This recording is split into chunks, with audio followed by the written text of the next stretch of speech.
This Center of Excellence, as it's called, is sponsored by the Aga Khan, the spiritual leader of the Ismaili branch of Islam. And as Sylvia Smith tells us, it's just the first in a network of schools to be set up around the globe.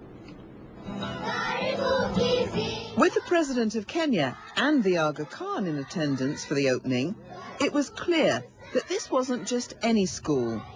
It offers tip-top science laboratories, computers aplenty, and first-rate sports facilities.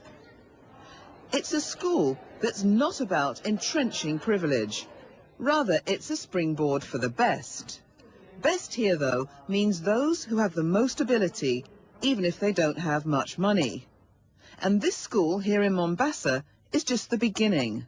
A network of academies throughout Africa will connect with similar schools around the globe.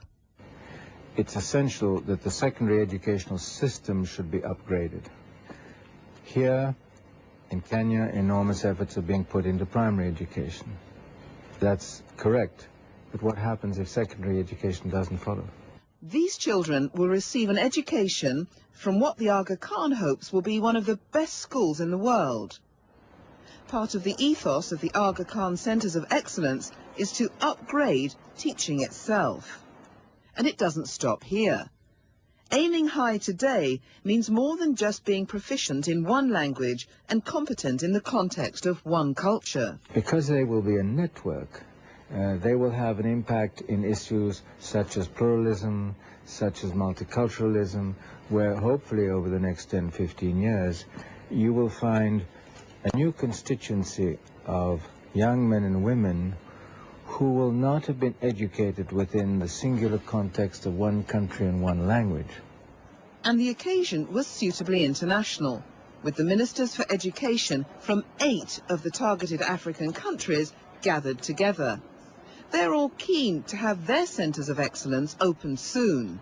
I see that the program for the foundation is to mix not all in the secondary education, the general education, but especially to develop the ability, the capacity to do something. And the student in this concept can learn to do something. That is important. The Congolese education minister welcomes the Centre of Excellence in his country. He sees it as an attempt to shore up an education system that's been devastated by years of war. The message underlying this high-profile opening is clear. Africa must wake up to the needs of its children. And in today's competitive markets, training for success begins with a school that's properly equipped to deliver an education relevant to our increasingly global world. For CNN's